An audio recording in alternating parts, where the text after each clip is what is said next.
Donc nous allons poursuivre notre après-midi avec la communication d'Adrien Genoudet, qu'on est très heureux d'accueillir dans ce banquet. Très brièvement, je vais vous présenter Adrien Genoudet. Alors forcément, je vais sauter beaucoup de choses parce que son CV mesure déjà une certaine hauteur, comme vous allez pouvoir en juger. Donc Adrien Genoudet, il est docteur en études cinématographiques, en art et en histoire visuelle. C'est une thèse qui a porté sur les travaux d'Albert Kahn, sur ses archives, dont il nous parlera très largement dans sa communication. L'effervescence des images étant le titre de sa thèse, c'est le titre qu'il a de la communication à terre, nous proposer. France est attaché plus particulièrement donc pour ce travail-là à la chaire de quelqu'un que l'on connaît très très bien ici, que l'on aime particulièrement et qu'on apprécie particulièrement au banquet du Livre de la Grâce, dont il est l'un des membres très actifs au niveau de l'organisation. Je veux parler de l'historien Patrick Boucheron. Adrien enseigne également à Sciences Po Paris et à l'École européenne supérieure de l'image, après avoir été pendant 2 ans chargé de cours à l'École des hautes études en sciences sociales. Il est associé également aujourd'hui à l'Institut d'histoire du temps présent, qui dépend du Centre national de la recherche scientifique, et membre du groupe de recherche sur le 9e art, dont il s'est fait, on en parlera sans doute peut-être à la table ronde, une spécialité. Je passe sur les nombreux colloques et séminaires que Adrien a déjà organisés ou animés, mais sachez déjà que pour l'ensemble de ce travail, en 2017, il a reçu le premier prix de la Fondation Hugo du Collège de France, sous le titre. En termes de publication, il publie son premier essai en 2015 sous le titre « Dessiner l'histoire pour une histoire visuelle » aux éditions Le Manuscrit, et un premier roman qui est apparu en 2017 aux éditions Inculte. Alors j'ai un peu de mal avec le titre de l'éditeur qu'on va prendre au second degré, voire peut-être plus, vous concernant, Adrien. Donc le roman qui s'appelle « L'étreinte ». Nous en parlerons en conclusion de la table ronde qui clôturera cet après-midi tout à l'heure. Enfin, il est cofondateur avec Patrick Boucheron de la revue électronique Entre-temps, qui est attachée à la chaire de Patrick au Collège de France. Il en est aujourd'hui le rédacteur en chef, et je sais, pour en avoir parlé avec lui, que c'est un travail auquel vous accordez beaucoup d'importance et d'attention. Comme si ça ne suffisait pas, Adrien, alors je rappelle qu'il est né en 1988, pour vous situer un peu. Voilà. Il est également cinéaste, auteur déjà de plusieurs courts-métrages et de 2 longs-métrages. Voilà. Alors, la communication qu'il va nous proposer maintenant, le titre en a un peu changé par rapport au programme que vous avez sous les yeux. C'est passer outre l'effervescence des images directement lié au travail qui lui a permis, dans sa thèse de doctorat de 3e cycle. Merci. Adrien, je vous laisse. Merci beaucoup. Bonjour à tous. Je suis en effet très heureux de vous parler de ce travail ici, parce qu'on en aura peut-être l'occasion d'en parler après autour de la table ronde, mais c'est vrai que c'est un espace, un lieu où je suis très attaché, notamment par rapport à Mathieu Riboulet. On aura peut-être l'occasion d'en reparler. Donc c'est à la fois émouvant et le cœur heureux que je vous parle aujourd'hui ici. Alors c'est vrai que l'idée était de vous parler des rapports entre l'histoire et les images, qui est un travail assez long, qui a fait l'objet d'un travail de thèse. Alors en fait aujourd'hui je me suis dit que j'aimerais peut-être vous faire un état des lieux d'un parcours, pas d'un parcours qui est forcément le mien, mais un parcours en tout cas de réflexion, de recherche. Si vous voulez, au départ, je me suis souvent demandé pourquoi lorsqu'on ferme les yeux et que je vous dis par exemple « Belle époque », des images nécessairement adviennent. Alors que, par définition, c'est, je crois, ne pas me tromper dans cette salle, en tout cas, personne n'était là à la Belle Époque. Mais pourtant, des images sont là. Alors, au départ, la question était de se demander aussi pourquoi ces images passaient parfois le cap du dessin, de l'opération dessinante. C'est ce qui m'a amené à m'intéresser au dessin et à la bande dessinée. Et puis, vous allez voir, petit à petit, je suis allé vers un grand projet photographique et cinématographique qui s'appelle Les Archives de la planète d'Albert Kahn, dont je vais vous parler en partie. Alors, je vais lire ce texte qui sera donc mon propos aujourd'hui. Donc j'ai intitulé « Passer outre, l'effervescence des images ». Alors longtemps, assis devant un écran de cinéma, il m'a semblé apercevoir un visage connu. À parcourir les images comme on redessine ses propres songes, de mémoire, je me suis retrouvé bien souvent abasourdi, arrêté, devant un passager passé, saisi là, mobile ou non sur une photographie ou un film. Je me suis longtemps persuadé que ce visage était celui qui pourrait m'offrir une explication, un récit liminaire de mon désir d'histoire. Je voulais y voir un camarade, un être passé aux réponses toutes faites, un lointain cousin, qui pourrait déchiffrer mes angoisses et me décrire le temps où je n'étais pas encore, m'expliquer les substances, les innombrables couches qui bornent le décor de chaque présent. Ces visages entreaperçus, vifs ou déjà morts, je les chéris depuis longtemps car ils ouvrent le jeu de pistes de l'histoire. Ce désir, justement, d'apercevoir le passé pour mieux l'écrire, de l'apercevoir. Il suffit de regarder, on le verra, de s'arrêter un temps devant une image d'un film ou d'une photographie des archives de la planète d'Albert Kahn. Il suffit de fixer une ombre qui file en l'espace d'une poignée de secondes derrière un mur posé là, un angle de rue, un bord dévorant du cadre. Il suffit, je dis donc, de fixer ce temps court du passager et d'épouser son visage pour comprendre que toute rencontre avec le passé est pour moi une histoire de main tendue, de récit ouvert, que tout semble partir d'un visage qui se tend et vous propose de le suivre. Vous verrez, c'est pour moi celui d'Albert Kahn. Il m'aura fallu du temps, plusieurs années d'études, pour comprendre que la possible plongée dans les archives, quelle qu'elle soit, répondait avant tout à une volonté d'y voir plus clair, de voir pleinement ceux qui nous précèdent. Si l'être historien, pour moi, par apprentissage, semble bien encore se maintenir entre une impréhension contenue du temps et une méthodologie acquise, Boucheron insiste souvent là-dessus, partagée, éprouvée, face aux traces laissées, mais aussi délaissées parfois, j'ai souvent ressenti pour ma part un malaise aigu lorsqu'il s'agissait d'établir mes engagements d'historien. C'est-à-dire vraiment ce que je devais par essence mettre en gage pour faire et écrire de l'histoire.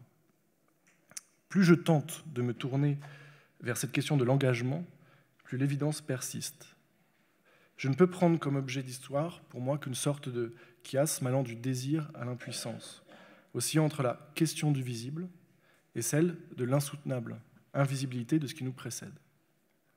C'est-à-dire donc mettre en gage, en premier lieu, si vous voulez, ce qui nous rend parfois arrogants, je trouve, et si souvent risibles, en tant qu'historien ou historienne, croire et faire croire que nous y voyons quelque chose, que nous distinguons derrière nous un semblant de scène dessinée, reconstituée par nos seuls mots, nos seules notes, nos seules éruditions, nos seules classifications archivistiques, alors que nous le savons bien, si le désir d'y voir clair dans ce qui s'est passé nous brûle les lèvres, nous sommes depuis toujours, je trouve, confrontés à une évidence de l'histoire. Avant nous, on n'y voit rien. Dès lors, partant de ce premier écueil, de ce premier problème identitaire, il faut chercher, je crois, à être habile, adroit, délié, et peut-être même à apprendre à passer outre. Nous savons que cela est difficile, douloureux, de scruter le passé. À regarder le passé, on y perd parfois les yeux, le temps large, épais, multiple qui nous précède est parsemé d'absences et moucheté de rares images. C'est ça aussi la base, hein, toutes ces images qui sont encore là lorsque nous fermons les yeux, je le disais. Nous autres contemporains et historiens, nous cherchons coûte que coûte à passer outre, à défier par de nombreux tours et détours et atours ce que j'appelle de plus en plus le noir antérieur. Nous sommes nombreux de nos jours, historiens et artistes, historiennes et artistes, de tous horizons à vouloir passer outre, à courir après les ombres, silhouettes et corps enfouis, perdus à jamais ou déposés sur un morceau de pellicule. Nous cherchons à distinguer de fine clarté la lanterne au bout des doigts, voir outre, outre cela, outre-tombe, outre-noir, dépasser le noir antérieur. Voilà ce que j'ai cru pleinement être le rôle de l'historien. Faire surgir un passé ni connu ni vu, faire justement apparaître, tracer des images et semer le trouble, faire crépiter la toile, faire advenir des contours pour défier l'absence. donner à voir ce que l'on n'a pas pu voir de ses propres yeux. Passer outre, donc. Avant de m'intéresser aux archives de la planète, je vais y revenir, donc, je suis parti du dessin. Je suis parti de l'image dessinée, de la question de l'opération dessinante, pour reprendre Derrida, pour tenter de mettre des premiers mots sur ces rapports complexes entre image et écriture de l'histoire. On est en 1854. En 1854, un an après le début de la guerre de Crimée, Gustave Doré publie chez Bry Aîné, un éditeur parisien, cette histoire pittoresque, dramatique et caricaturale de la Sainte-Russie. L'épais ouvrage de 104 pages, considéré d'ailleurs comme la bande dessinée la plus longue du XIXe siècle, compte près de 500 vignettes réalisées en gravure sur bois. L'ouvrage, finalement, a mis du temps à nous parvenir, malgré plusieurs rééditions. Aujourd'hui encore, on peine d'ailleurs, je trouve, à croire que Gustave Doré, alors âgé de seulement 22 ans, a pu à ce point rejoindre l'ivresse créative d'un Rodolphe Töpffer, un de ses fondateurs, dit-on, de l'histoire de la bande dessinée, de l'album. Car oui, dans ce livre irrévérencieux, violent, revanchard, teinté d'un patriotisme débridé dans lequel Doré singe le despotisme des tsars et le peuple russe à travers une composition inédite, il pose les bases d'une certaine manière de notre ouvrage entre les mains, illustre l'origine graphique du noir antérieur. Dès que j'ai eu cet ouvrage entre les mains, tout était là, sous mes yeux, en l'espace de 2 vignettes. On y voit tout d'abord une épaisse case noire, comme brossée nerveusement, un noir profond, plat, sans perspective ni profondeur. Seuls les abords du cadre, griffonnés, laissent penser à une sorte de frémissement, à un possible dévoilement. On peut y voir, en clignant de l'œil, la latence sautillante d'une pellicule usée, mouchetée, où l'inlassable crasse noire colle encore, ne laisse rien apparaître et place l'assemblée dans une attente impatiente. Où va-t-on? Qu'allons-nous voir? Quel sera le premier plan, la première image? Peut-on imaginer, en regardant cette vignette, qu'elle témoigne d'un repentir? Quelle serait la marque d'une première impuissance? Peut-on imaginer que sous la couche noire touffue se cachent des premiers gestes, des premiers tracés, des effleurements, des tentatives? Puis, vous le voyez, plus rien, l'effacement. Nous n'en saurons sans doute jamais rien. Quoi qu'il en soit, cette case inaugure l'histoire pittoresque, dramatique et caricaturale de la Sainte-Russie. Elle vient enclore un premier mouvement, saisir l'essence. Pour affronter la vision du passé, quelle qu'elle soit, il va falloir passer outre. La case noire, sombre, comme une page blanche, passer outre, c'est cela, je crois, c'est justement défoncer le noir. Voilà l'enjeu, le pari. Sous la vignette noire, 2 lignes de légende, vous les voyez, peut-être que je ne sais pas si vous pouvez lire, sont inscrites, on peut lire « L'origine de l'histoire de Russie se perd dans les ténèbres de l'Antiquité ». Associée par le regard et l'esprit, la vignette noire et la légende marquent justement le craquement de ce noir antérieur dont je vous parlais. L'Antiquité de la Sainte-Russie, pour Gustave Doré, est plongée dans les ténèbres, autant invisible qu'irreprésentable, contenue, pour reprendre les mots de Paul Ricoeur, entre justement l'image de l'absent comme irréel et l'image de l'antérieur. Doré, quelque part, signe ici son incapacité, ou peut-être même son absence de désir, à ceindre de contours, de traits et de lignes une part visuelle d'un certain passé. Non, semble-t-il nous dire, impossible ici de passer outre. Je ne le peux pas. Ou peut-être, je le disais, je ne le souhaite pas. Je ne vois pas comment faire, comment montrer, comment dessiner. À travers cette marque noire, on peut lire l'injonction faite silencieusement, religieusement peut-être, à la source visuelle ou écrite. Car consulter puis approprier, ces images qui nous parviennent comblent les vides et, dans le même temps, permet de faire advenir ces éclairs illuminant l'obscurité dont parlait Siegfried Kracauer, chez celui qui cherche justement à percer ce noir antérieur et à façonner, ajoute-t-il, Kracauer, des idées historiques. Je vous le cite.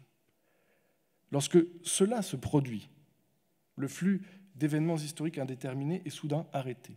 Et tout ce qui s'expose alors au regard est vu dans la lumière d'une image ou d'une conception qu'il extrait du courant pour le rapporter à l'un ou l'autre des immenses problèmes et questions qui, de tout temps, nous font face. Autrement dit, tout ça vient ou part de l'image. J'y reviendrai, d'une image. La question, pour moi, elle est transversale, liminaire, quasi invariable. Comment faire advenir une vision du passé sans l'avoir vue?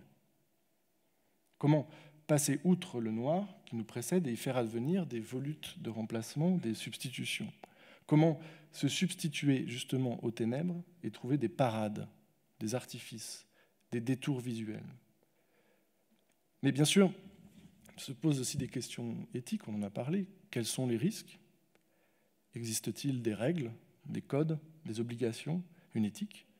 Doit-on montrer en ayant vu, c'est « tu n'as rien vu » à Hiroshima, souvenez-vous, en ayant comparé, compulsé, composé? Jusqu'où peut-on percer le noir par la seule force de l'imagination? Ce qui me donne à penser depuis un certain temps, cette question, c'est le noir antérieur, justement, est-il un libre espace? Alors comment esquisser un passage, un moyen de passer outre? On pourrait dire, comme dans un roman de gare, que j'en étais là dans mes réflexions, lorsque soudain, au fond d'un couloir, est apparue la figure d'Albert Kahn. Il faudrait d'ailleurs, je crois, peut-être toujours revenir à ces questions formulées au gré des marches et des livres, revenir sans arrêt à ce qui nous mène à accepter une rencontre. À force de chercher, on trouve des coïncidences, des hasards que l'on dit d'ailleurs a posteriori bien faits. À la longue, je crois qu'on ne découvre rien, mais on finit par dévoiler des occasions. Je ne pouvais bien entendu découvrir Albert Kahn et son œuvre sans être habité par ces premières questions. Sans elles, peut-être aurais-je croisé un objet lointain, passionnant sur la bande, un intérêt qui prend la forme d'un regret, peut-être celle d'un éphémère rêve d'histoire, comme les appelle Philippe Artière. Combien de sujets avons-nous d'ailleurs effleurés, sans que nous ayons eu les moyens de les saisir? Mais la rencontre a eu lieu, au printemps 2013. Avant d'être un visage aperçu, Albert Kahn était pour moi une somme végétale, un carré gonflé d'eau et de verdure, d'arbres et de fleurs en tout genre, car comme d'autres, j'ai découvert le banquier philanthrope et son œuvre en pénétrant dans ses jardins, en déambulant au milieu de son fantastique parc à Seine du début du siècle, façonné donc par Albert Kahn et son jardinier Louis Picard. Ici, sur cette image, vous voyez simplement où ça se situe, donc à Boulogne, près de Paris. Si vous allez, c'est fermé en ce moment, ça va rouvrir, mais si vous prenez la ligne 10, vous allez au bout et vous y êtes. Très vite, au contact de la flore touffue des différentes scènes qui composent les jardins de Boulogne, on sent s'épaissir le mystère de l'homme et de son œuvre. Alors que l'on entend un peu plus loin, quand vous y êtes, l'agitation du boulevard périphérique, les secousses du fret sur la Seine, le visiteur est rapidement pris d'un vertige, d'une volonté de comprendre qui est cet homme qui a décidé, il y a plus d'un siècle, de dessiner à travers la végétation notre planète à plat, de mettre en scène ce jardin étendu tel un tapis que l'on foule du pied pour mieux faire le tour du monde. Ce jardin aux multiples passages vécus comme la plus petite parcelle du monde, tout en étant la totalité du monde. Je reprends ici Foucault. Car si vous ne connaissez pas encore le jardin d'Albert Kahn, ce qui est assez fabuleux, c'est qu'il a donc décidé que chaque espace représente par la végétation un espace, un pays du monde. Ce qui fait que quand vous marchez, c'est vrai que vous faites en effet par la flore, par la végétation, le tour du monde. Marcher dans les jardins de Boulogne, ce jardin, donc je le disais, aux multiples passages vécus, je le disais, marcher dans les jardins de Boulogne, c'est se rappeler que Michel Foucault voyait juste, en notant que le jardin, c'est depuis le fond de l'Antiquité une sorte d'hétérotopie heureuse et universalisante. Ainsi, dès mes premiers pas dans les jardins de Kahn, j'ai souhaité rencontrer l'homme, m'intéresser à son histoire, à son œuvre. Et alors que ces jardins donnent à voir, comme la vitrine mystérieuse et fantasque d'un Paris du début de siècle, la rencontre progressive, vous allez voir, avec l'œuvre et la vie de Kahn, n'a fait que confirmer cette surprenante intuition. Tout ici, dans ces jardins, dans ce que je commençais à lire et consulter aussi en archives, tout semblait répondre à cette volonté ancrée de passer outre et à mon désir, donc je le disais, d'amplifier, de densifier. On l'a un peu et de dépasser ces premières questions. Alors, qui est-il? Albert Kahn, on l'a un peu oublié.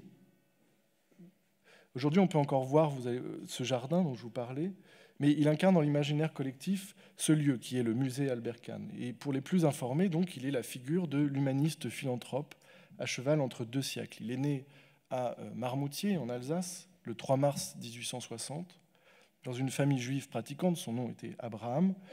Il est fils de marchand de bestiaux. Il vit avec sa famille en Alsace, sur le territoire devenu donc prussien à la suite du traité de Francfort en mai 1871, puis il quitte l'Alsace pour la capitale française avec un permis d'émigration. Après avoir été extrêmement actif dans les milieux des banques d'affaires à Paris, à la fin du XIXe siècle, c'était le grand boom à cette époque-là, et après avoir fait des études par correspondance, notamment auprès d'Henri Bergson, qui était à l'époque à l'École normale supérieure, il a travaillé donc à ses côtés, il demande en 1885 sa réintégration dans la qualité de français qu'il obtient par décret du 30 juin 1885. Il redevient donc français. Il fonde sa propre banque, en 1898, la Banque Cannes, et il fait rapidement fortune, mais extrêmement rapidement. Il est au début du XXe siècle, d'ailleurs, un des hommes les plus riches d'Europe, du moins en tout cas, il est connu comme tel. Il décide de s'installer à Boulogne, donc là où maintenant il y a le musée, et de lancer plusieurs projets ayant tous pour but principal de rassembler les populations du monde pour maintenir, dit-il, un temps indéfini de paix. Il y a donc un projet, je le disais, donc philanthropique, très classique de ces grandes fortunes du début du siècle. Il va à ce moment-là donc investir la quasi-totalité de sa fortune dans ses œuvres, et pour aller vite, suite au crash boursier de 1929, il va petit à petit, enfin quand je dis petit à petit, finalement c'est assez rapide, c'est en 5 ans, il va se retrouver ruiné, complètement ruiné, et il meurt seul, chez lui, à Boulogne, dans la nuit du 13 au 14 novembre 1940. Et c'est grâce, en fait, au rachat de ses propriétés par le département de la Seine en 1936, donc il n'est pas encore mort, qui est devenu aujourd'hui le département des Hauts-de-Seine, que nous pouvons donc encore aujourd'hui justement découvrir cette œuvre et les jardins de sa propriété. Donc voilà pour le portrait, bien trop caricatural, bien entendu, mais son œuvre, quant à elle, est assez surprenante, et elle est traversée surtout par un surprenant paradoxe. Car c'est une somme colossale de documents divers, d'images, majoritairement, je vais y revenir, portés par un semblant d'unité théorique, technique et philosophique. L'œuvre plurielle du banquier est accompagnée d'ailleurs, depuis plusieurs années, d'une historiographie circonspecte. On a un peu de mal à se concentrer, à essayer de comprendre ce qui s'y joue, qui reste attentive et prudente. Car alors même que Cannes souhaitait étreindre d'un même regard une totalité idéale, le monde, ses cultures, ses peuples et leurs histoires, les questions vont s'amasser au fil du temps, laissant aux chercheurs une étrange sensation de confusion.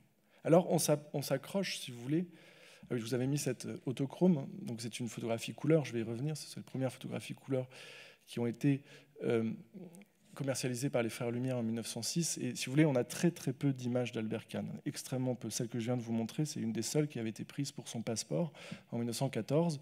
Et là, c'est une image que j'aime beaucoup parce que vous voyez à la droite, dans ce qu'on appelle le flou filet de l'image, la silhouette de Kahn qui apparaît, qui est donc à l'image justement de ce personnage extrêmement difficile à saisir, dans ses contours difficiles à saisir dans son histoire. Car, je ne vous l'ai pas dit ici, mais ça a été tout le travail que j'ai dû mener, il a quasiment brûlé avant sa mort la totalité de ses archives, ce qui fait qu'on a très très peu de choses, de matière, si ce n'est finalement les discours qui ont été rapportés. Et donc il a fait ce projet fou des archives de la planète. Alors on s'accroche, je le disais, à répéter les chiffres qui nous paraissent surprenants. Les archives de la planète, c'est donc une somme d'images, débutée en 1908. Elle se termine en 1931.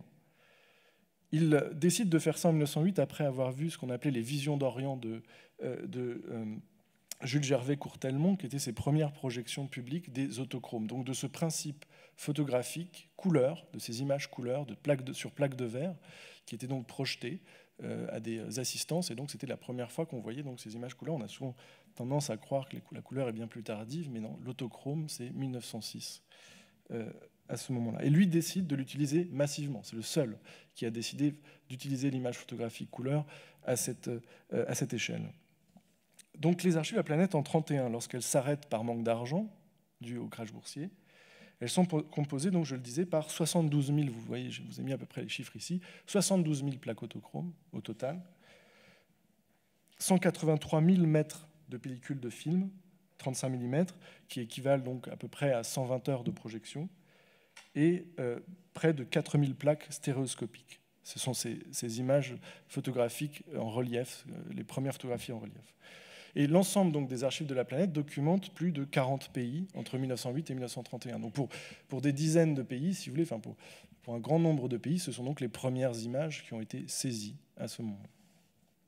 Et ça nous permettra peut-être de nourrir la discussion avec Mathieu après, parce que ça c'est passionnant, c'est que l'idéologie générale derrière les archives de la planète, même si elle est très complexe, est vraiment de saisir un monde qui va disparaître.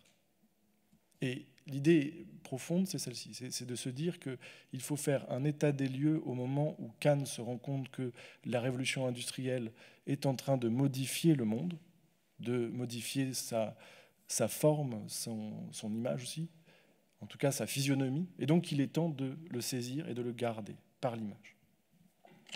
Donc ce que l'on appelle les archives de la planète, ce qui nous intéresse, c'est donc un fonds constitué exclusivement d'images, de photographies, couleurs, stéréoscopiques et de films, prises par surtout des opérateurs financés par Cannes dans le monde entier. Il a envoyé comme ça dans le monde entier des opérateurs. Donc toujours est-il que j'ai essayé, pour tenter une certaine expérience de recherche, d'extraire les archives de la planète de l'entité nébuleuse que serait l'œuvre, je vais dire cannienne, pour dire l'œuvre d'Albert Kahn, pour mieux se concentrer donc sur le projet visuel en tant que tel, et pour mieux, nous allons devoir expérimenter et mettre en pratique ce que j'appelle donc le concept d'effervescence des images. Alors, je vous montre très rapidement quelques images quand même. Ici, vous avez Jean Brune, qui était un des plus éminents géographes, qui a fondé la géographie humaine, et Jean Brune donc devient en fait le directeur scientifique des archives de la planète à partir de 1912, et il va donc chapeauter scientifiquement le projet, ici pris donc en photographie par un des opérateurs Kahn, Auguste Léon. Ici, c'est ce lieu où il y a maintenant toutes les plaques autochromes qui sont conservées au musée Albert Kahn. On va y revenir, hein, mettre en boîte le monde. Pardon. Et voici donc quelques exemples d'images pour vous donner une idée de ces autochromes où le monde pose devant l'objectif pour justement le retenir, le saisir pour l'histoire. 72 000. Vous en avez donc, je le disais, 72 000. Donc je ne vais évidemment pas vous en montrer 72 000, mais en tout cas, sachez que vous pouvez consulter sur le site internet du musée Albert Kahn, où il y a une sorte de map monde, et vous pouvez voyager comme ça à travers les images. Elles sont aujourd'hui toutes numérisées. Donc il faut bien imaginer que ce sont des plaques de verre, hein, donc elles sont extrêmement fragiles, elles se manipulent avec beaucoup de difficultés maintenant. C'est vraiment un travail archivistique extrêmement fort aujourd'hui d'avoir pu les conserver, d'avoir pu conserver les couleurs. Certaines ont évidemment cassé au fil du temps. Donc les images de la planète, des archives de la planète, entament dès leur conception une métamorphose durable où la question de la diffusion, de la monstration et de la mise à disponibilité constituent des enjeux récurrents qui accompagnent dans le même temps leur statut. Car dès la période kahnienne, temps de Kahn, l'appellation d'archive pose d'emblée le problème du statut de ces images. Et cette dénomination ne cessera d'alimenter les débats au sein du futur musée dans la deuxième moitié du XXe siècle. Car une ambiguïté terminologique et idéologique a posteriori s'instaure dès la conception de ces images et s'amplifie à la fin des années 30. Au lendemain de la mort d'Albert Kahn, en 1940, les archives de la planète paraissent enfermées, je vous le montrais dans cette photographie, cadenassées presque, ces multiples boîtes fermées, triées et entassées derrière de fines grilles dans la salle des plaques, mais aussi les bobines de films entassées, parfois conservées dans de très mauvaises conditions, apparaissent peu disponibles, peu destinées à être offertes au regard. On effleure donc à nouveau, pour moi, la question épineuse des intentions d'Albert Kahn, mais aussi de Jean Brune, derrière la réalisation d'un tel projet visuel et archivistique. Quelles étaient les intentions temporelles pour les archives de la planète? Les images étaient-elles, si vous voulez, destinées à voyager dans le temps et à être rendues disponibles pour les générations futures, pour justement aider à passer outre, à colmater le noir antérieur, à imager le passé? Si ce fut le cas, en quels termes cette question temporelle s'est-elle posée? Nous savons, sans trop de difficultés, que les autochromes et le film n'ont pas connu du tout une grande diffusion du vivant de Kahn et de Brune.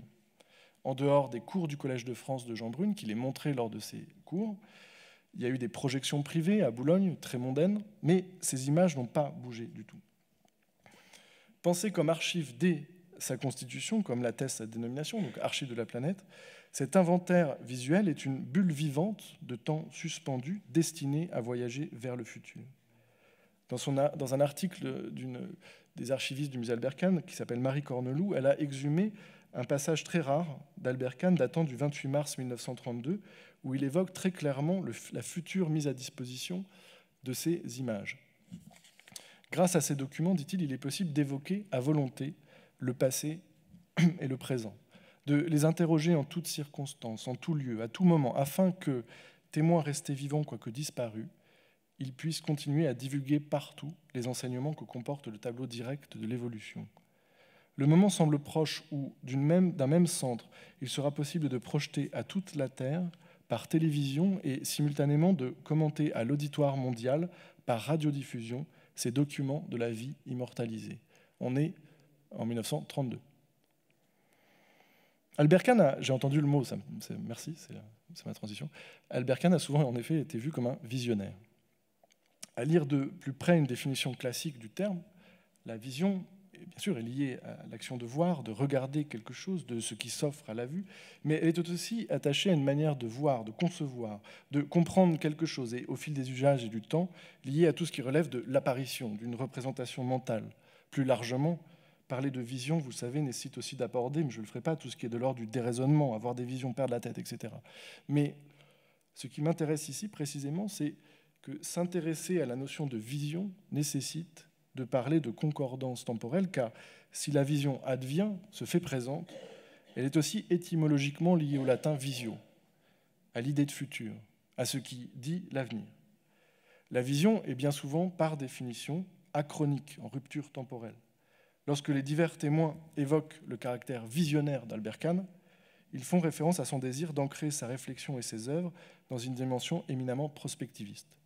La prose de Kahn, dans son seul texte que nous soit parvenu, qui s'appelle « Des droits et des devoirs des gouvernements », qu'il écrit en 1918, choqué par la Première Guerre mondiale, est trouée de références à l'avenir.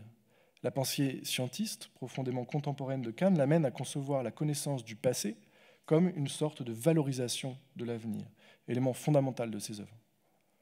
L'appréhension kahnienne du temps se définit en grande partie par une conception d'un avenir rendu possible par un enrichissement progressif, au présent, des connaissances du passé. C'est pourquoi sa conception du passé, compris en tant qu'entité temporelle ici, s'inscrit dans une démarche prioritairement archivistique, conserver au présent le futur passé destiné à nourrir l'avenir. Là est la seule raison d'être du travail de Kahn. Conserver pour l'avenir, en fait, si vous voulez. Produire du passé pour produire des images, produire du passé pour produire et ouvrir les champs de l'avenir. Les œuvres de Kahn semblent en effet portées par une pensée visionnaire où tout ce qui est réalisé au présent est un moyen offert aux générations futures. Mais c'est pour ça que si les images ont peu circulé, si vous voulez, dans la première moitié du XXe siècle, si elles ont fait l'objet d'une sorte de rétention de la part de Kahn et de ses équipes, c'est parce qu'elles n'étaient pas tout à fait destinées à intégrer le présent de leur conception, mais bien plutôt à éclore dans l'avenir. On touche ici l'ambiguïté du terme « archive » employé pour nommer le projet visuel de Kahn. Ordinairement, vous le savez, la notion d'archive s'oppose, comme le rappelle par exemple Paola Amat, qui a beaucoup travaillé sur Kahn, en suivant d'ailleurs la définition proposée par Robert-Henri Bottier dans son rapport 1961, à la collection, en ce sens qu'elle est définie par une caractérisation a posteriori. Vous savez, on décide ce qu'est une archive après coup, en général. Or, les archives de la planète ont été constituées dès le départ en tant qu'archives. Les films et les autochromes sont nés en tant qu'archives. Paola Amat parle d'ailleurs d'archives volontaires. Ces images, donc pensées comme un acte archivistique, habité par un futur antérieur, mettent en jeu le concept même d'archives et nous poussent petit à petit à nous intéresser, ce que je disais, donc à leur effervescence. Comme s'il s'agissait pour moi du meilleur moyen pour les aborder et les regarder pleinement. Autrement dit, on pourrait penser que les archives de la planète nous sont destinées, même s'il est toujours permis évidemment de se demander, tenu par une sourde inquiétude, bien sûr, si nous sommes bien les contemporains du futur attendu de Kahn. Alors, le fond des archives de la planète est un terrain d'analyse préférentiel pour prendre pleinement en compte la dimension visuelle du projet kahnien et ses effervescences. Ces films, ces autochromes et ces vues stéréoscopiques constituent de nos jours ce que j'appelle donc des visions d'histoire. Ce sont des images saisies à un moment donné du temps qui se sont déplacées au fil des décennies. Elles nous offrent aujourd'hui des visions plurielles, bien entendu, d'un certain passé. Vous l'avez vu. Elles nous permettent, en un sens, de mettre à distance ce noir antérieur qui nous précède, en tout cas celui qui nous précède par rapport à celui-ci, par rapport à cette période. Or, il va de soi que la question, l'équation n'est pas si simple. Car s'il suffisait de regarder ce bouquet d'images héritées, les historiens, les historiennes, chercheurs et artistes pourraient s'arrêter de travailler, comme le prédisait d'ailleurs Bolesław Matuszewski en 1898, au profit des seules images, donc, qui deviendraient dès lors les seules représentantes du passé. En 1898, Matuszewski dit « Grâce au cinématographe et à l'image photographique, il n'y aura plus besoin de génie pour ressusciter le passé. » Autrement dit, génie, entendre historienne, historien professionnel. C'est-à-dire, il n'y aura plus simplement qu'à se mettre devant des écrans et à voir le monde d'hier. Point. Mais nous le savons, grâce à la mise au jour patiente de François Hartog, entre autres, que l'histoire en tant que discipline est liée aux notions de vision et de visuel, d'image. Il nous apparaît nécessaire, je crois, de penser ces liens essentiels tout en prenant en considération ce basculement de 1895, amorcé bien entendu quelques dizaines d'années auparavant avec l'invention de la photographie en 1826. Car si le cinéma est bel et bien un bouleversement technique et artistique, il est aussi une perturbation anthropologique majeure. La naissance du cinéma, et plus largement au fil des décennies qui suivent, ce qu'on appelle la reproductibilité technique des images, mettent en branle l'invisibilité du passé. Si bien illustré d'ailleurs par un des premiers effets spéciaux de l'histoire du cinéma, j'espère que j'ai le temps de vous le montrer, la démolition d'un mur des Frères Lumière. On est en 1896.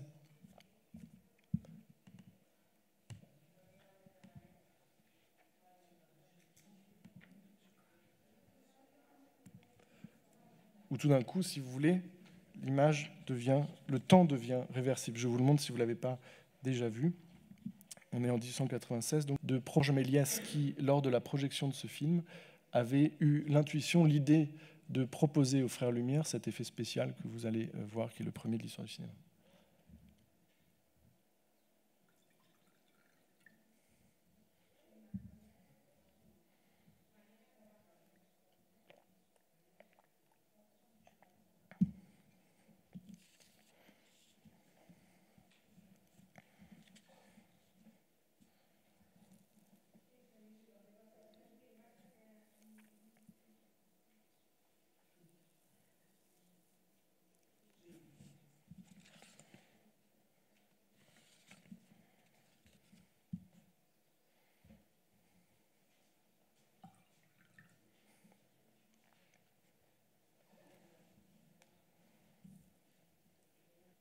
Alors, ce qui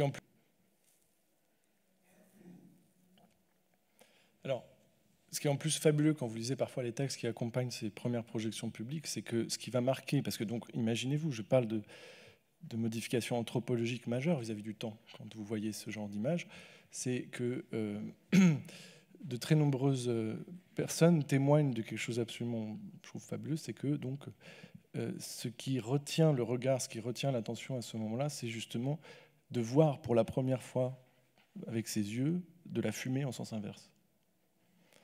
C'est-à-dire que cette idée que la fumée revient à son lieu d'origine, évidemment, vous vous doutez bien que ça n'avait jamais été possible.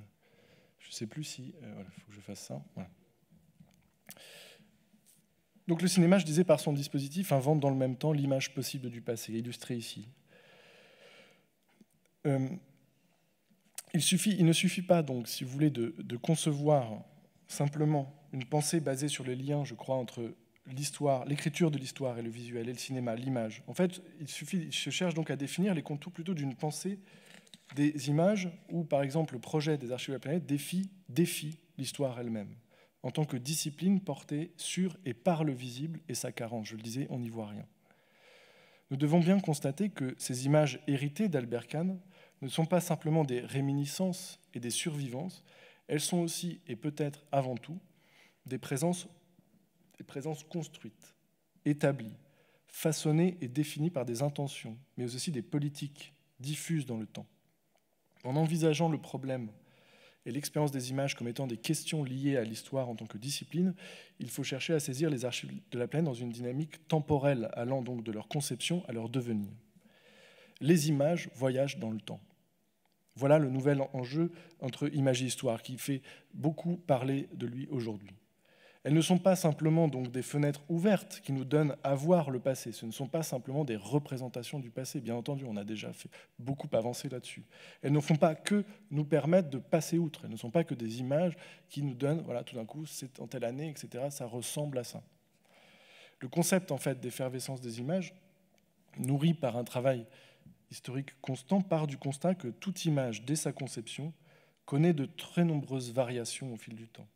Je cherche à comprendre, si vous voulez, comment le temps long des archives de la planète définit le projet canien dans son ensemble et lui donne fondamentalement sa juste dimension historique, présente initialement, donc je le disais, dans les orientations d'Albert Kahn. Ce serait donc cette appréhension temporelle qui permet d'ouvrir une nouvelle connaissabilité et une nouvelle lisibilité des images en histoire. Car Emmanuel Alloy le rappelait dernièrement lorsqu'il écrivait que s'interroger sur ce qu'est une image, ce serait d'une part manquer que l'image tend à essaimer, à se décliner d'elle-même en forme plurielle, à se démultiplier en un devenir flux. L'effervescence, donc, pour moi, si vous voulez, pourrait se définir ainsi. C'est-à-dire, c'est la dispersion temporelle des images, la façon dont elles sont pensées, créées, cataloguées, diffusées, oubliées, reprises, conservées, etc. Il faut le documenter, ça, bien entendu.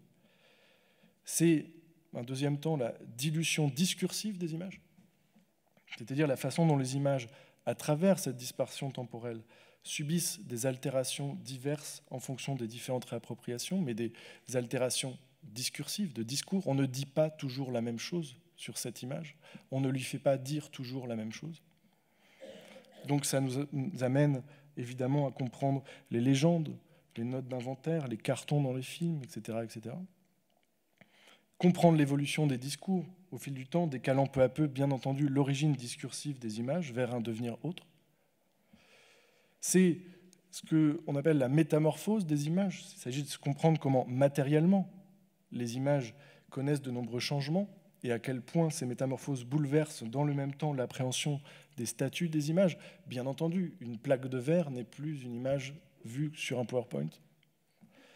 Enfin, s'atteler à la performance des images, c'est essayer de creuser, là c'est très compliqué, cette notion complexe et discutée, la question de la performance dans le fait qu'il y a, dans ces trois processus précédents, eh bien, que les images donc, se dispersent, se diluent et se métamorphosent, mais elles sont aussi, la plupart du temps, visibles à un moment donné et elles influencent une certaine vision de quelque chose. Elles nous donnent à voir, donc elles nous influencent, si vous voulez. Cela étant, ce sont ces quatre éléments de philosophie de processus. Alors, oui, si certains se sont permis de philosopher avec un morceau de cire, je peux dire que ce concept n'est jamais loin du comprimé effervescent d'aspirine. Que ce concept, toujours en chantier, ne cesse de me creuser l'esprit, ou pour le dire plus vulgairement, ne cesse justement de me prendre la tête, car oui, je crois que l'on peut essayer de voir cette appréhension de l'image ainsi, voir l'image comme cela. C'est donc comme une substance solide, assemblée, matérielle, qui, au contact du temps, se disperse et se dilue, s'assemble à d'autres corps et, peu à peu, bu peut-être, a un effet directement sur l'esprit. Je vous avais amené les effervescents pour vous montrer. Vous pensez juste à ça, et c'est l'idée du principe, du concept. Alors,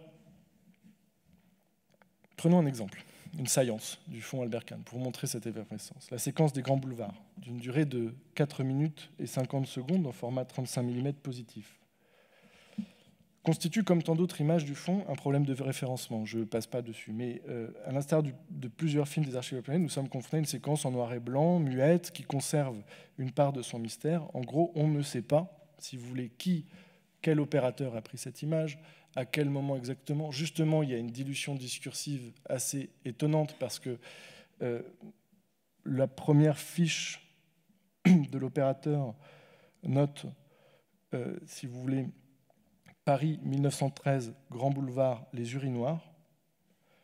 Puis, un peu plus tard, on a Paris, aspect des grands boulevards pendant la guerre.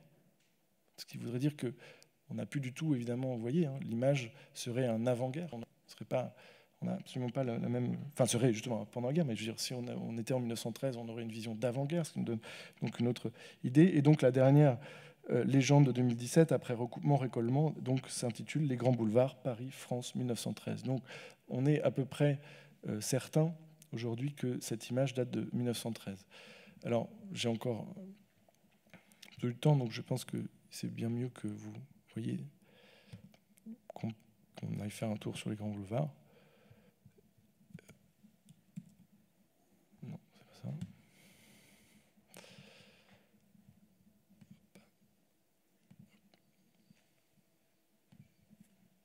Alors, je ne vais pas vous montrer la totalité, mais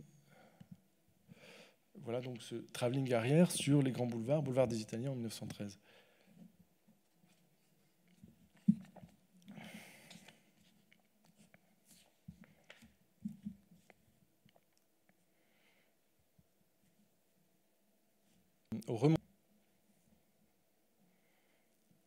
Alors, quand on s'intéresse au remontage des images, enfin, donc je me suis rendu compte par rapport à la pellicule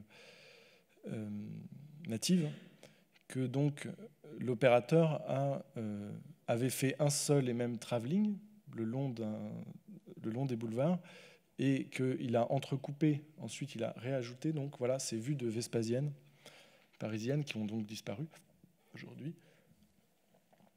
qui étaient donc ces lieux de ce qu'on appelait les urinoirs, mais qu'on appelait les Vespasiennes du nom de l'empereur Vespasien. Et c'est vrai qu'on a une dimension extrêmement burlesque.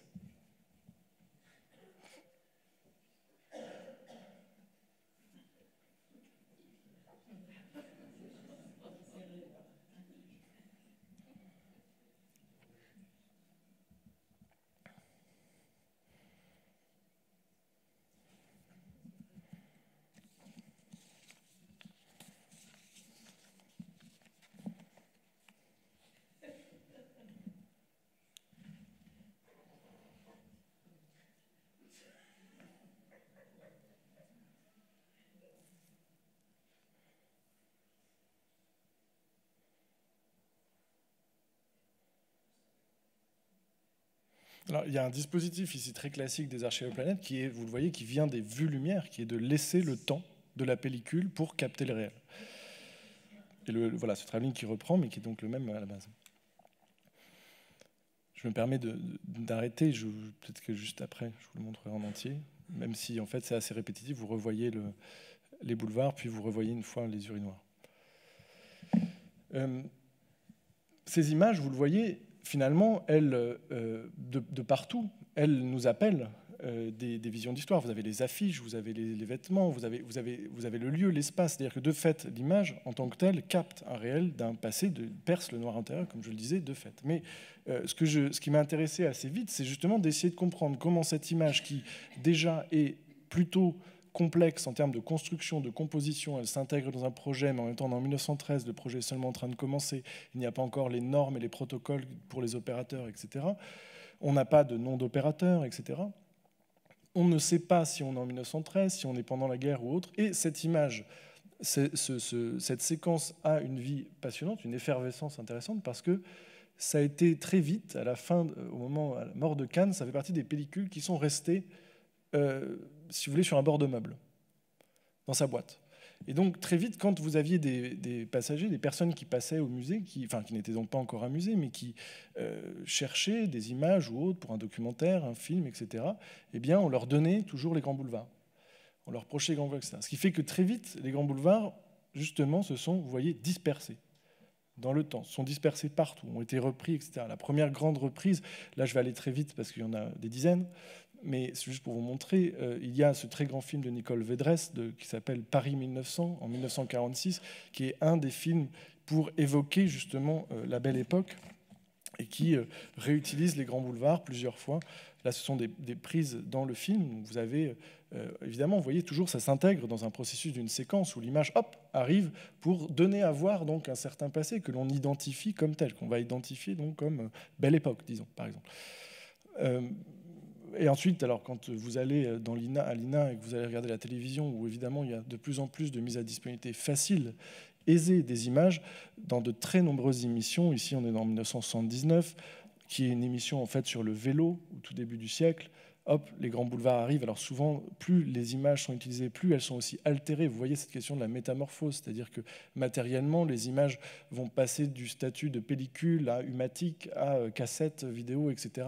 Donc il n'y a plus du tout, évidemment, la même qualité non plus. Il y a des séquences qui disparaissent, il y a des morceaux qui disparaissent, etc. Et ici, on est donc dans une époque dite, encore une fois, de la belle époque. Vous aviez énormément, dans les années 60, fin des années 70, début 80, peut-être que ça vous dit, certaines personnes, ce nom, Jean-Michel Royer faisait beaucoup d'émissions sur des histoires de grands écrivains, etc. Et donc on faisait renaître le passé de ces écrivains quand ils vivent à Paris, etc. Là, vous voyez, les grands boulevards arrivent encore. Et ils arrivent de manière patiente, parce que vous voyez Jean-Michel Royer qui regarde dans les lunettes au présent et il dit « Ah, voilà le passé ». Et il regarde dans les images, et vous voyez les images Cannes qui arrivent, que vous voyez ici. Et en plus, vous avez à la fin, je vous l'ai mis mais mal, en bas à droite, une reprise au contemporain du même mouvement sur le même boulevard. Bon, voilà, là c'est dans l'assiette au beurre, c'est une autre émission qui parle de la belle époque et des caricatures, de journaux. Les plans sont utilisés. Bon, voilà, je ne vais pas vous passer tout, pardon, mais vous en avez aussi, ça je trouve intéressant, dans des émissions plus de variété. En 83, une émission de Michel Drucker sur justement la belle époque et les années folles, hop, en même temps, et où donc pendant le chant, vous voyez, les grands boulevards 1913 sont diffusés comme une image justement du passé de la belle époque. Il me reste 5-6 minutes.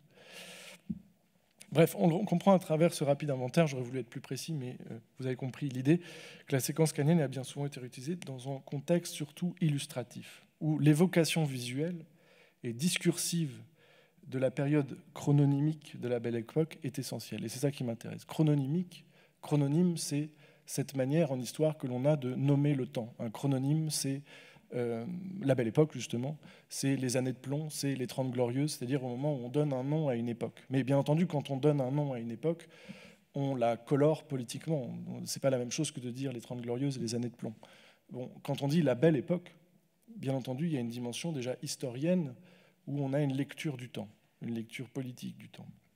Eh bien, les images sont liées aussi à ces chrononymes. Nous savons tous quelque chose de la belle époque, note Dominique Khalifa. Si le tableau auquel elle renvoie est parfois impressionniste, l'expression est familière, dit-il, et convoque des images qui ne nous sont pas inconnues. Souvenez-vous, je vous disais, si vous fermez les yeux, des images vous viennent. La séquence boulevardière, cette séquence. Dufresne-Bergkan en est une de ses différents emplois, en sont la preuve. Cette séquence est d'autant moins inconnue qu'elle répond en quelque sorte à une construction visuelle et historique qui dépasse la seule séquence cannienne. Et c'est ça qui m'intéresse. Car les boulevards parisiens, en tant que lieu visuel et espace géographique, catalyse une expérience du temps historique. C'est le lieu du visible et de l'être vu, espace de tous les bouleversements scopiques, comme on le disait à l'époque. Les boulevards et son énonciation piétonnière incarnent un pan fondamental de l'imaginaire du XIXe siècle qui semble rejouer la séquence cannienne. La déambulation boulevardière et ses avatars visuels occupe une place originale dans la constitution et la diffusion des représentations de Paris et de ses espaces publics et de la belle époque, justement, tout en étant lié à une vision contrariée, à la fois nostalgique et enthousiaste, de la modernité. C'est le lieu de l'effervescence de la ville et de ses changements. Le boulevard devient rapidement, au cours du XIXe siècle et au début du XXe siècle, un espace qu'on dit symptôme, où se condensent à la fois les bouleversements successifs de l'histoire et les changements individuels, notamment par exemple ceux liés à la mode vestimentaire. Vous avez beaucoup de commentaires là-dessus. Tout en incarnant par son défilement, par l'image, le passage du temps moderne. Plus largement, on a pu lire par exemple Charles Réry qui en a parlé, qui a bien montré que les grands boulevards deviennent peu à peu, à partir des années 1920, à travers les nombreuses prises de vue anciennes qui circulent, dont celle de Cannes, mais aussi à partir de nombreux textes littéraires, un véritable lieu de mémoire qui délimite visuellement une époque. Réry ajoute qu'après la Seconde Guerre mondiale, au moment où le chrononyme « Belle Époque » s'impose peu à peu en France, dans les films, les livres ou les articles, eh bien, le boulevard est en effet devenu un élément important de la Belle Époque. Ce type de cliché, c'est un cliché, sur le boulevard devient la norme dans la façon de représenter la Belle Époque.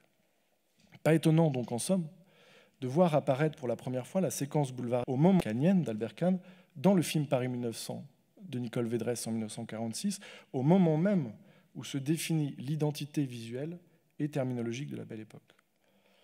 Si ces différentes effervescences de la séquence des grands boulevards, donc qui sont un exemple, on pourrait en donner des dizaines, sont intéressantes, c'est parce qu'elles catalysent et diffusent des discours tout en mettant au travail notre expérience du temps historique. Et c'est là où l'historien revient, ou c'est là où on peut repenser l'écriture de l'histoire avec l'image. En tant que saillance visuelle, réitérée dans le temps, cette séquence kanienne réappropriée diffuse et infuse une sorte de ce qu'on appelle une identité temporelle et visuelle du temps historique. Attachée, si vous voulez, à la dite Belle Époque, ou aux premières années du XXe siècle, cette séquence agit comme vecteur de reconnaissance et d'identification temporelle. Au même titre, si vous voulez, que Vercingétorix, qui pose les représentations de Vercingétorix qui pose ses épées devant César. Au fil des effervescences, une part discursive et visuelle de cette séquence est attachée à une vision du début du siècle et interagit avec l'écriture collective de l'histoire. En tant qu'archive, en tant que vestige visuel, en tant que loque, parce qu'elle est seule, très esselée, c'est 4 minutes sur tout le temps de l'histoire, elle apparaît de temps à autre comme un indice visuel identifié et identifiable. Si l'histoire est comparable, et j'aime beaucoup cette expression, au hublot d'une machine à laver, écrit Reinhard Koselleck, cette séquence pourrait faire partie de ces pièces bariolées du linge contenues dans la machine, qui, note-t-il, apparaissent de temps à autre au hublot. En cela, l'étude des effervescences d'une séquence comme celle des Grands Boulevards ouvre une voie neuve et inexplorée sur l'élaboration de ces visions, la manière dont elles sont construites.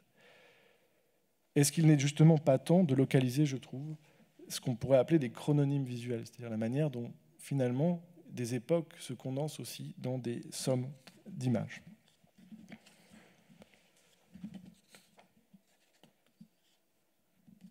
Ouvrir les yeux sur l'histoire, notre Georges Duberman, c'est commencer par temporaliser les images qui nous en restent. Je trouve que cette phrase est extrêmement précise et dit exactement ce qu'on dit ici. Nous ne nous arrêtons pas à l'apparition contextuelle donc, et culturelle des images qui viendraient condenser nos perceptions comme une image figée. Je crois qu'il faut essayer justement de prendre au mot les images et mesurer tout ce qui fait de ces images des unités temporelles propres. Car je gage que les visions d'histoire, ces images donc liées à l'histoire, diffusées par exemple par les archives de la planète, sont des images multiformes, multiformelles qui nous disent quelque chose. Autrement dit, qui nous sont visibles parce que lisibles par le contemporain. Les images des archives de la planète sont présentes, je le disais, parce qu'elles sont le passé lui-même si l'on considère que le passé n'est qu'une illusion proprement visuelle, étoffée par ce contemporain aveugle dont je parlais au début, qui, quoi qu'on dise, ne peut supporter, je crois, que le noir antérieur lui résiste et ne lui offre, s'il tend l'oreille, ce que Michel Foucault appelait si joliment la nuit première d'un silence. Voilà, je vais m'arrêter là. Je vous remercie.